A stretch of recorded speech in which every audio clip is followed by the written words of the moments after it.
Morning, Robert. Hey, Jason. Not bad yourself? Yeah, good.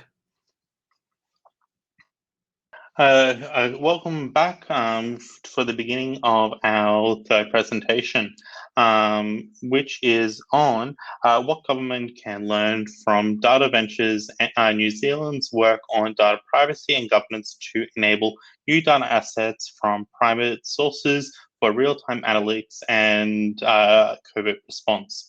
I will be hearing from Robert Chu, the head of data from Data Ventures at Stats New Zealand. Robert was the lead on engagement with large private commercial entities from telecommunications, payments, and the banking sector to negotiate the exchange of data through a commercial model and a government first. Robert led a team of data scientists that transforms the data into actionable insights and products for our customers. The expertise he gained from the Data Venture operating model is now being used to consult international statistical organizations as a valid use case for their data sourcing strategy. Robert also proves integral internal expertise to Stats NZ to operationalize this business model. Robert previously led Stats NZ on how to incrementally change their business model on becoming an adaptive organization, taking on concepts and ideas from the lean startup, design thinking, and agile to help put together a framework that works for a specific business. He helped increase awareness and impact of disruptive changes to businesses. I now hand you over to Robert, who will tell us more about the Data Ventures work on open data privacy. Over to you, Robert. Cool. Thanks, Jason. Just going to load up the presentation, so just give me 1 second.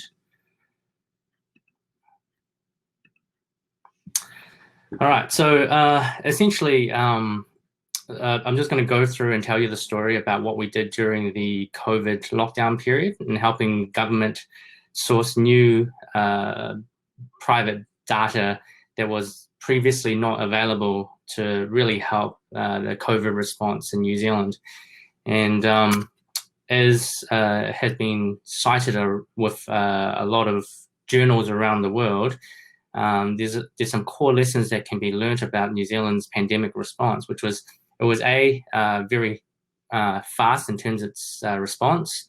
It was science-based, and the government was very decisive and acted early, which was really kind of critical if you look at the end result of what's happened with New Zealand's COVID response and how we've kind of managed our way to get through it fairly unscathed versus or comparatively to other countries around the world. And this is basically just a story about how we went and helped them do that. So I'll try and get through this fairly quickly because I do have some examples of some of the outputs of the work, which is probably more interesting than the story in itself. But I'll just start off with the story and then give some time for some Q&A afterwards. So essentially the problem when it first occurred was the government response teams needed more frequent and high fidelity information to help with their COVID-19 decision making. And a lot of the data that was available at the point in time when COVID initially hit was more around the official statistics that was produced by the National Statistical Organisation, so that's Stats New Zealand. And they had a cadence of about a monthly release. And if you were looking at making decisions with monthly data, it's one of those things where it just doesn't give you the level of granularity and the frequency needed, especially when you're looking at information that was used to inform day-to-day, minute-by-minute, hour-by-hour type decisions. So they came to us and we had a look around, and we knew that the data, especially the high-fidelity data, is available and high-frequency data is available, but a lot of the data providers perceived a high level of risk of making the data available. And that's mainly due to the fact that they've heard stories overseas where organizations may have mishandled the use of their data, and broken some of the privacy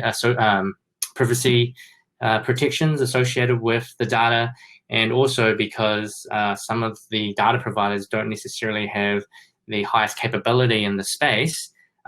They really weren't sure about what they were getting into.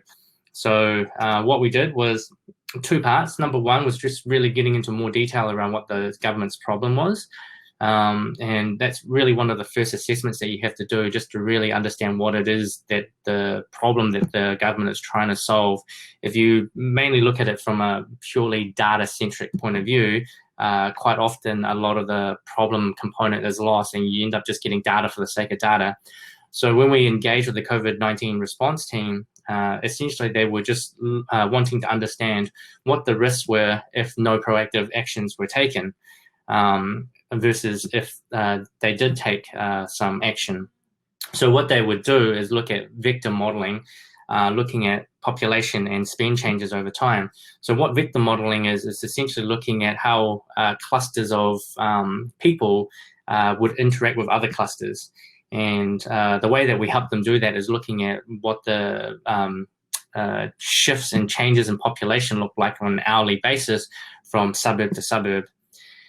And why they wanted to do this? Well, they just wanted to understand, based on the various different options that are available to them in terms of the different levels of lockdown, whether or not they were going to close the borders, what were the risks associated with each of those courses of action. Now, the risk to the data providers, well, there was three main broad ones. The first one is commercial risk. So if you make the data available as is, because a lot of these data providers also have competitors, there was some commercial sensitivity with making just their data available. The other part is reputational. So if the data, for whatever reason, exposes individuals, or if there are ways to work out things that they shouldn't work out, that's where there are a high level associated risks to both the brand and reputation of the data provider, but also to the customers. And the third is the relative unknown, because it's a relative new process to them. So what we had to do was really understand what the rewards were to the data providers to get involved. Now, commercial value models was not something that was incorporated as part of a lot of government agencies' thinking. Historically, through Stats New Zealand, the data has been collected using the Statistics Act, which enables them to legally require organizations to give them data for official statistics. But they haven't really looked at a commercial model where the data providers would be getting something in return. And this is something that we really needed to explore, because A, we couldn't use a stat tech for some of these specific use cases, because it was just something that was not part of the Act at that point in time. Although we do have the Privacy Act and the Statistics Act that's going to be renewed to incorporate more of a modern reflection of how data collections and infrastructure looks like. So to give you an example of what we did during the COVID-19 response, we worked with, these are the four large organizations. There's plenty more, but I'll just use these as an example. So we worked with Spark/Curious and Vodafone, and they basically are the mobile telecommunication providers in New Zealand. And we worked with them to generate a real-time population insight. And that just allowed the decision makers to see the vector modeling and looking at all the adjustments over time. The other one is we wanted to focus on what are the economic impacts. So we work with Paymark and Verifone, who basically look after the EFTPOS terminal. So that's your electronic card terminals that you have in your retailers, and it's capturing all the spend information that was there. And when you have those two data sets available, it really helped them, them being the COVID-19 response teams, really understand not just what the impact is at a point in time, but they can actually use that to monitor the overall performance, or I'm not sure if performance is the right word, but monitor the activity of what's going on across the entire country through the duration of the lockdown, and they're still using it today. So to give you a little bit more detail about what we've done, so the first phase, let's go back a bit. So there's really three broad phases there. There's explore and advise, so understand and try and work with the customers, and customers being the government agencies and also the data providers, to help them understand how to limit risk and also increase the upside or the rewards of participating. The second part is leveraging off the existing Stats New Zealand knowledge to develop fit-for-purpose data processes and environments. Stats New Zealand has been around for over 100 years, and there's a lot of methodologies that's being used, especially around census, that really looks at protecting the privacy and the confidentiality of the data, and then building some of the insights to help them solve the problems. So in terms of that initial phase, we basically work with the data providers to help them understand ways that we can work with them to reduce risks. So what we would do is we would perform a privacy impact assessment, and that's also reviewed by two independent parties. So one of them being a third-party consultancy firm that does privacy impact reviews. And then we also went to the Office of the Privacy Commissioner. So that's basically the official government appointee for all things privacy related. We also take the specific use cases of the data through to the Data and Ethics Advisory Board. And we also understand the end-to-end process of how the data is collected from the data provider's end. So if we understand how it's collected and what it represents, then we can design and produce code that we can give to the data providers to run locally. And that way, there's no transfer of individual records. It's all kind of processed and aggregated at the provider end.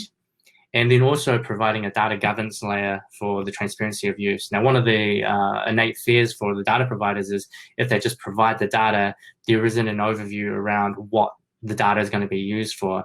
So we've created a data governance framework where each of the individual cases of what it's being used for has to go through a set of criteria, which is also reviewed by the data providers to get them all collectively happy with what it's being used for.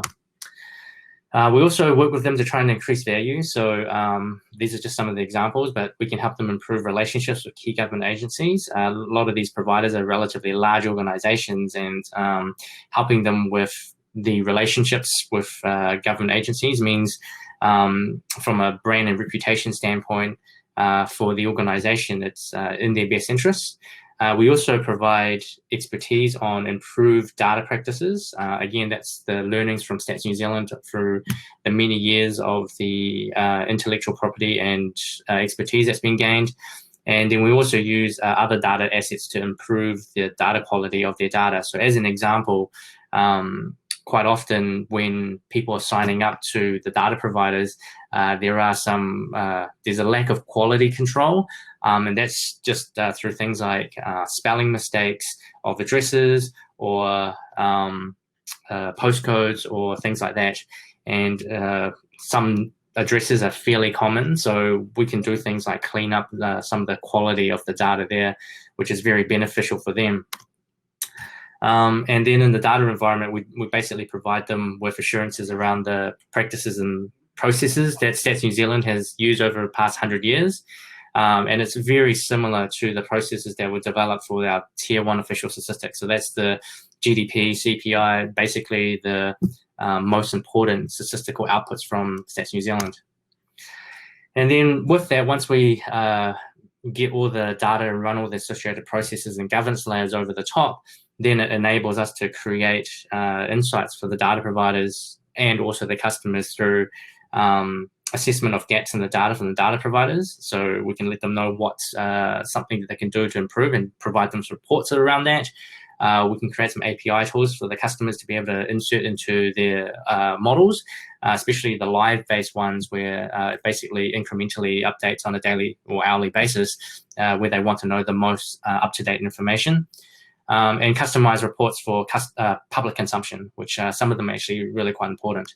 So I'll give you some examples of our work. So I'm just going to quickly switch tabs. I'm just going to turn this tab off. Just bear with me 1 second while I get another tab here. So I'm just going to go through a list of some of these examples of things that we've developed. So the first one I'm going to show you is a population report that we created.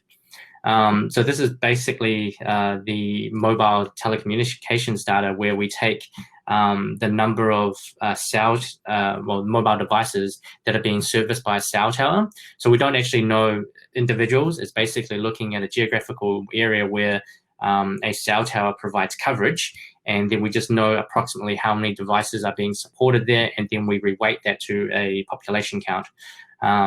So what we can do with this information is, if you look at this part up here, we can look at domestic and international population. So whether or not there's been movements across the different parts of the country, and obviously what the impact is on the closing of borders. So when we did close the borders, there are actually still international tourists that are still in the country. So it gives you a kind of idea about what the changes are over the time. And then we've got this mobility index here, which basically shows whether or not there's more or less movement across the whole of the country. And as you can see, there are these vertical lines here that represent each of the alert levels or the lockdown levels.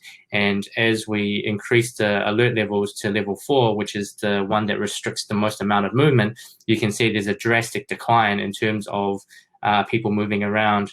And then as the alert levels lighten up, you can see it's kind of going back up to where we're currently at the moment, where we're kind of above normal.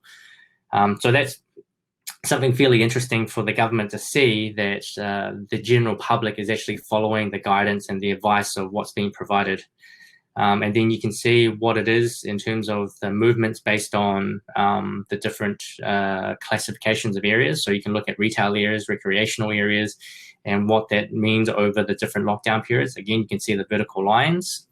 You can see week-on-week comparison.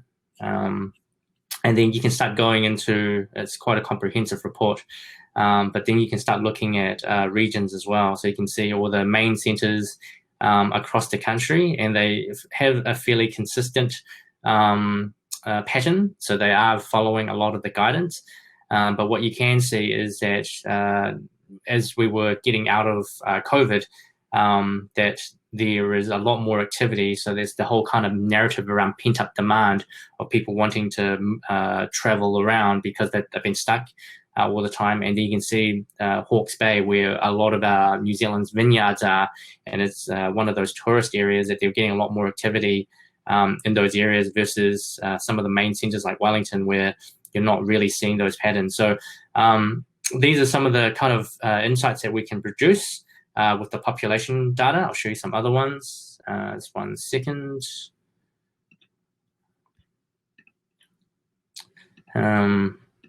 So for the COVID-19 response teams, this is something that we developed for them, which is basically looking at a set period of time, and they can actually look at a specific area in terms of what the population movement looks like. So I'm just going to zoom in here, and we're going to go to where I'm based, which is in Wellington. And I'm just going to go to the Wellington CBD, which is here. So you can see this is the period of time. There's an hourly view of what the population count looks like. But if you just drag this across, you can kind of see it over time. And what's interesting about it is that you can see each of the vertical lines here, they represent what each of the working day of the week looks like. So you have a lot of people that obviously travel into the CBD during the day, and you can see the peak population. Let me just shrink that so it makes it easier for you to see. Just give me 1 sec. Oops. So you can see that is five days, and then there's a weekend, 5 days in the weekend. And then as you can see, as we go into the lockdown period, it completely falls off. So that you don't get any workers going into the CBD anymore. And then again, if you drag it out, you can see it just go back to normal as we go into a period that's outside lockdown. So this is something that the agencies, central government agencies can use to go, well, if we're recommending that a lot of our citizens recommend them to stay at home, are they actually doing that? And if you find some specific regions where they aren't, then you can have a much more targeted response around your communication and messaging if need be, to help address some of those issues. Another one that I'll show you, there's a whole lot of very interesting insights that you can gather once you get the information that's available. But we developed this report for local councils. So post the lockdown, there's a lot of organizations that are shifting to working from home. And essentially, a lot of the local councils are wondering, well, are we getting a reduction in terms of people that are coming in to the CBDs to work? So we created some of these reports for them. And you can kind of see, let me just find the chart here, that this is what it looked like previous, different alert levels, and now we've gone down, and we're kind of at not right up the top. I mean, this report is from October. We've got a new one that just came out a couple of days ago. But with this, you can kind of monitor the activity over time. And so if there is a reduction in terms of people going into the CBD for work, you can actually have some comparative numbers to see what the impact is. So if you have wage subsidies for retailers or businesses that are in the CBD, you can kind of see whether or not they're going back to the normal level of activity or not.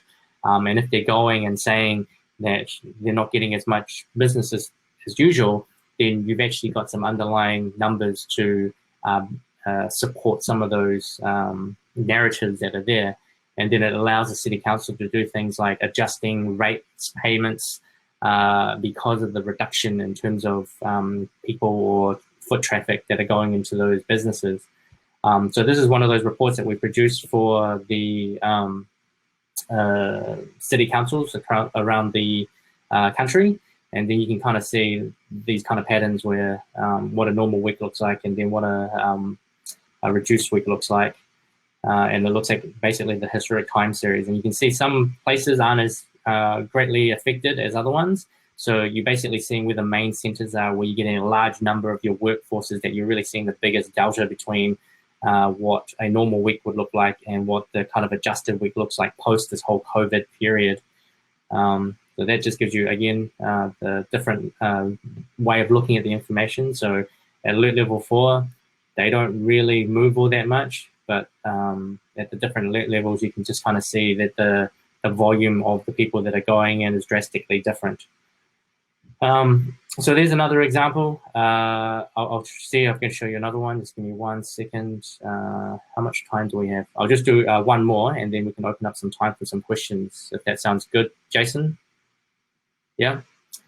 So I'll show you a spend one, and I'll also tell you an interesting story about this one. So the spend data is basically, like I said, the EFTPOS terminal data. So you can see people aren't spending that much because obviously they can't go out. But then when the alert levels came back, the spend is going back up. And as of late, just before Christmas here, you can see that people are ramping up their spending. And you can see that across the various different classifications of what people are spending it on. So there's a lot of information here. You can break that down by region, so you can see which ones are really getting the most recovery and the areas that are not. But I will tell you an interesting story, which is when Auckland went into its own isolated lockdown, I think it's back in September, the decision for the shift in that lockdown period was for 12 p.m. midday. And what we saw in the data was that everyone knew that they were going to go into another lockdown period. So the 2 hours beforehand, everyone panicked and went to the supermarket. And we saw a massive increase in the number of people going to supermarkets to buy whatever it is in terms of groceries that they thought that they need. Now, the reason for going into alert level was to stop people from clustering together, and having the alert level change time at 12 p.m. Essentially induced the behavior that they didn't want, because you're getting a lot more people clustering together and there's a lot more activity than normal. So post seeing that in the data, the changes in terms of alert level times going forward from seeing some of that information was switched to overnight. So if it was done at 12:01 a.m., then the likelihood of people going to supermarkets or doing their last-minute shops is drastically reduced because they're probably closed. So these are just some of the examples of some of the things that we've put together. But I hope the key messaging here is that you really need to work with the government agencies to understand the crux of the problem. Don't just get data for the sake of data. And then when you're working with the data providers who are providing this information for you, is really understand what are the risks and how do you mitigate the risks for them, and also what are the upside, and really have that kind of commercial model in mind, and really focus on the privacy and the confidentiality component of it, because that's ultimately the sticky point where you're using customers' data, and for the customers, they really need to know what it's being used for. And if it's being used for use cases such as these, where it's demonstrating public good, which is basically what the data is being used for, then collectively, most people would say, yeah, it's going to a good cause, and it's not doing anything that might be viewed terrible. For example, used for targeted advertising and things like that. So with that, I will stop there and answer any questions that anybody may have. Hi. Thank you very much for your presentation. It was very insightful. So thinking about data collaboration and an open data perspective, what is the future objectives that you're working on? If you can share them. Yeah, well, the future objective of a lot of this work is, and you kind of touched on it earlier, Jason, with the introduction, is to hopefully allow Stats New Zealand to use some of these processes that we've developed in terms of collecting data going forward. If you think about censuses that are done or performed every 5 to 10 years, they're very expensive, especially if you're going out with surveys. You're paying people to basically knock on people's doors, right? So what we're looking at doing is, well, if we can capture some of that information using these kind of methods where you're working with private providers that are collecting admin data already, is there a way that you can reduce the amount of effort that's required or the cost associated with setting up another census?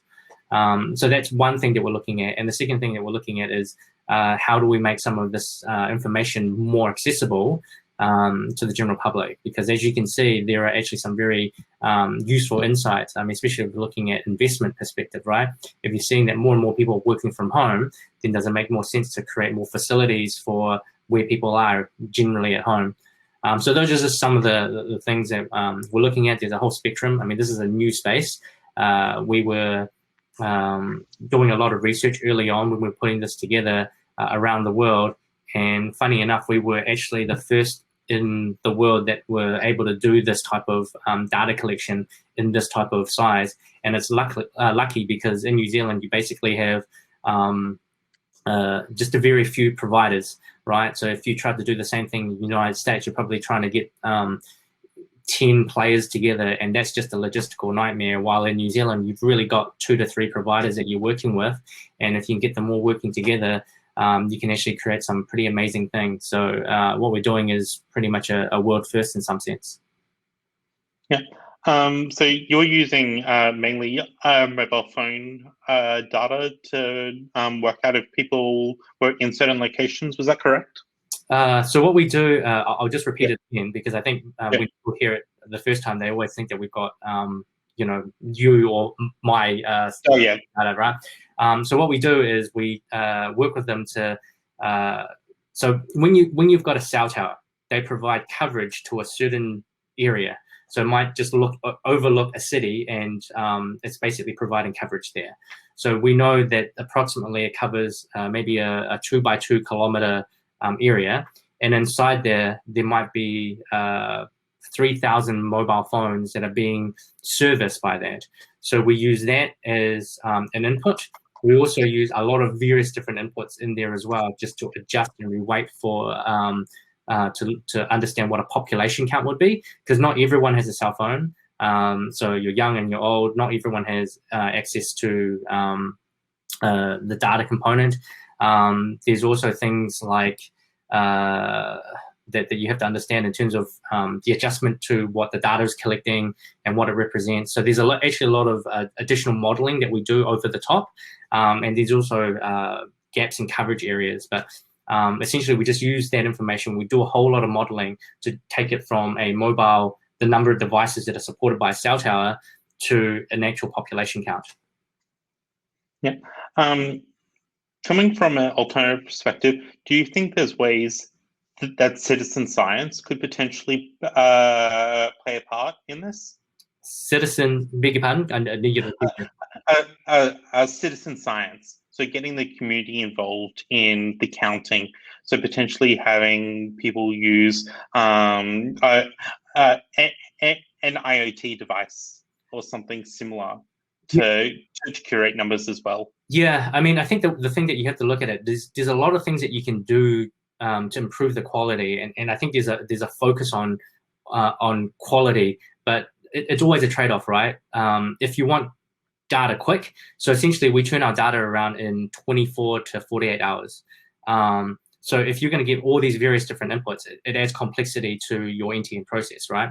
And if you start introducing that, that means we can't produce the data in the timeliness that they want it. So there is potential to use crowdsourced information to input into that, for sure.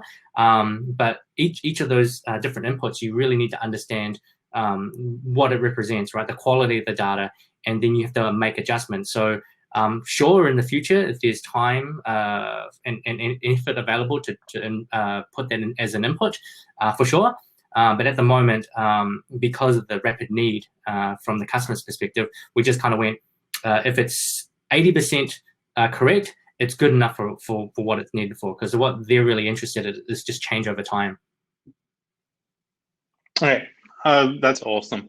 So thank you very much for your presentation this morning, or this afternoon for you, I think. Yeah. It was great hearing from you. I'll quickly close out of this whole session for today. So first off, we had a panel discussion led by Dr. Sam Nielsen, who led us through from promise to value creation on ways that we can overcome challenges with creating and sustaining value creation with open public sector data. We looked into a few different things around what has been done recently and what is going to be done in the near future, how we can potentially look at engaging with users to work out what is the critical assets that people have, what is happening around the rest of the world, and how do you potentially ensure that you can measure return on investment. We then moved on to the presentation from Charlie Farif from Qlik, who looked at a better way, who gave perspective on 7 habits, which looked at different ways of looking at data, looking at data first, not going with your gut, empowering people, making sure that embrace data literacy, and governance and not dictatorship, to make sure that we can share and data easily between internally and externally within multiple organizations. Then we moved on to Robert with the presentation we just had, where we looked at the work done with Data Venture NZ on the New Zealand COVID-19 response. So thank you very much, everyone, for coming and joining. There is a recording is available on demand post the event.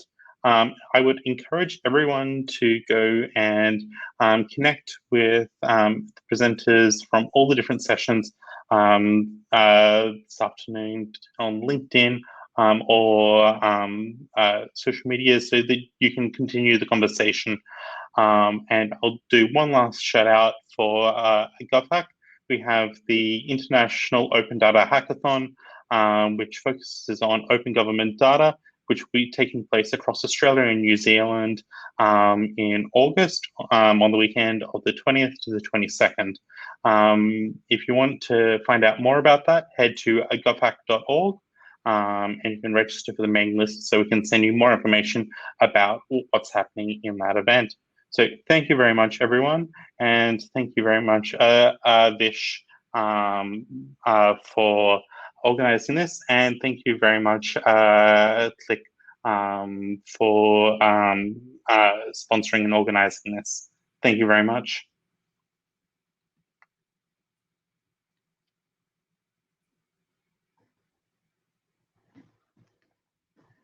Hi, Jason. Can you hear me?